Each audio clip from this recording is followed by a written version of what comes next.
Hey everyone, कैसे हैं आप सब। उम्मीद है सब बढ़िया है, मस्त है, तंदुरुस्त हैं। आज हम इस व्लॉग में बात करने वाले हैं अप्सरा आंटी को लेकर। अप्सरा आंटी जो कि बहुत ही स्ट्रांगली अपने सारे ओपिनियन रखती हुई पाई गई हैं इतने दिनों से। उनके सभी व्लॉग्स बहुत ही हैप्पीली रहा है, मतलब हैपनिंग रहा है। बट नाउ अ डेज़ उनके सारे व्लॉग्स थोड़े से सैड और थोड़े से परेशान, पता नहीं किस तरफ इशारा वो करती हुई पाई जा रही हैं। आपको क्या लगता है all of sudden Apsara aunty के अंदर ये दुख का चेंजेस क्यों? चलिए जानते हैं मेरा क्या राय है। तो पहली बात, अप्सरा आंटी का ये जो सैड वाला अभी शुरू हुआ है ना, सैड वाले थंबनेल, सैड वाला उनके व्लॉग्स और उनके इमोशंस, जो भी मिक्स इमोशंस वो दिखा रही हैं अपने व्लॉग में, ये शुरू हुआ है आफ्टर छठ पूजा। जैसा कि आप सबको पता है, बड़े लप्पू और लप्पी आए हुए थे और उसके बाद वो लोग चले गए। और जाने के बाद अप्सरा आंटी को खुद ही अकेले अपना घर समेटना पड़ा और सब कुछ, पूरा काम का भार उनके सिर पे है। जैसा कि आप सबको पता है कि छोटी बहुरानी प्रेग्नेंट है। हालांकि अभी तक कोई कन्फर्मेशन नहीं आया है उनके साइड से, बट जैसा हम सब गेस कर पा रहे हैं कि होपफुली उनके घर में कुछ अच्छा होने वाला है। तो इस वजह से छोटी बहू सारे कामकाज से अभी के लिए ब्रेक पे है। तो सारे काम का प्रेशर अब हमारे अप्सरा आंटी के ऊपर ही है। और साथ ही साथ अभी कुछ दिनों पहले उनकी बेटी अपने ससुराल से आई हुई थी, तो उनके साथ भी उनका मन लग गया था। बहुत अच्छा खासा उनका टाइम स्पेंड हुआ है अपनी बेटी के साथ, अपने नातिन के साथ, जो कि वो खुद अपनी व्लॉग में बोलती हुई पाई गई हैं कि उनका बहुत ज़्यादा अच्छा बॉन्ड है अपनी नातिन के साथ। तो नातिन और बेटी के जाते ही जिस समय उन लोगों को वो विदा कर रही थी, रोड पर ही खड़े होके अप्सरा आंटी फूट फूट कर रोने लगी। और इसी रोने को लेकर पूरे वर्ल्ड पे पता नहीं कैसे हल्ला मच गया कि आंटी का फेक रोना था या रियल रोना था।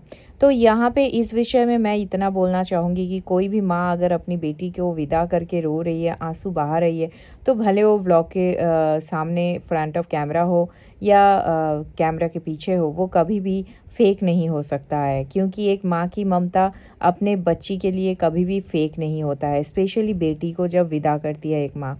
और ये इमोशंस हर कोई फेस करता है अपने अपने लाइफ में।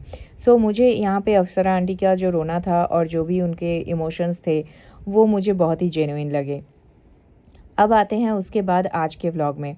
आज के व्लॉग में अप्सरा आंटी बहुत ही ज़्यादा मायूस स्वर में वॉइस ओवर देती हुई पाई गई हैं और अपने जीवन में बहुत सारे खामियां, बहुत सारे दुख वो बता रही हैं एक एक करके। और वो कहीं ना कहीं इस उम्र में आकर शायद इस वजह से हिट हो रहा है क्योंकि वो अभी अकेली पड़ गई हैं अपने घर में। जैसा कि वो आज अपने व्लॉग में बता रही हैं कि उनका जो अर्निंग आता है यूट्यूब से, जो डॉलर आता है, वो डॉलर उनके अपने पतिदेव के अकाउंट में जाता है। तो यहाँ पर एक चीज़ आपको समझने की ज़रूरत है। एक औरत गृहिणी जब खुद के हाथ में कमांड नहीं है, तो फिर ये चीज़ थोड़ा सा उनके लिए प्रॉब्लमेटिक हो सकता है समटाइम्स।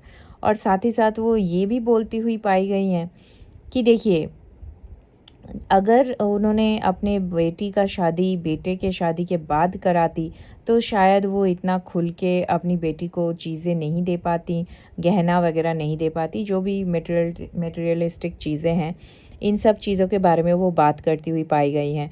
क्योंकि उनको कहीं ना कहीं ऐसा फील हुआ है कि शायद बहू के आने के बाद अपने हाथों से फ्रीडम छिन जाता है और अपने ऊपर उतना ज़्यादा इंसान को नहीं रहता है अधिकार कि वो कुछ भी करे और कुछ भी दे। ऐसा मेरा नहीं, अप्सरा आंटी का मानना है। वो खुद अपने व्लॉग में ये चीज़ बोलती हुई पाई गई हैं। साथ ही साथ आज वो ये भी बोलती हुई पाई गई हैं कि लप्पू के जॉब लगने के 1 साल बाद उन्होंने अपनी बेटी का शादी किया है। बट उन्होंने एक हल्का सा इशारा करते हुए ये बताया है कि लप्पू के जो 1 साल का अर्निंग था, उसमें से कुछ भी उन्होंने अपनी बेटी को नहीं दिया है। वो पूरी तरीके से लप्पू के खुद के पास ही था। तो इस तरीके से जब एक माँ बात कर रही है अपने व्लॉग में, इतना ज़्यादा दुख वो बता रही हैं, तो क्या ये सिर्फ अपनी बेटी को विदा करने का दुख था या फिर कुछ और? ये फैमिली पॉलिटिक्स क्या अप्सरा आंटी के ऊपर हावी हो रहा है धीरे धीरे? क्या वो खुद अपने परिवार को नहीं चला पा रही हैं? क्या उनका कंट्रोल अब खो चुका है अपने बेटों और बहुओं के ऊपर से? क्या है असलियत? क्या है उनका इस दुख का राज? आपको क्या लगता है?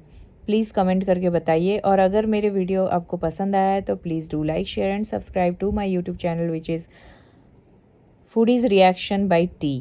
Thank you so much. मिलते हैं नेक्स्ट व्लॉग में, तब तक के लिए टेक केयर, बाय बाय।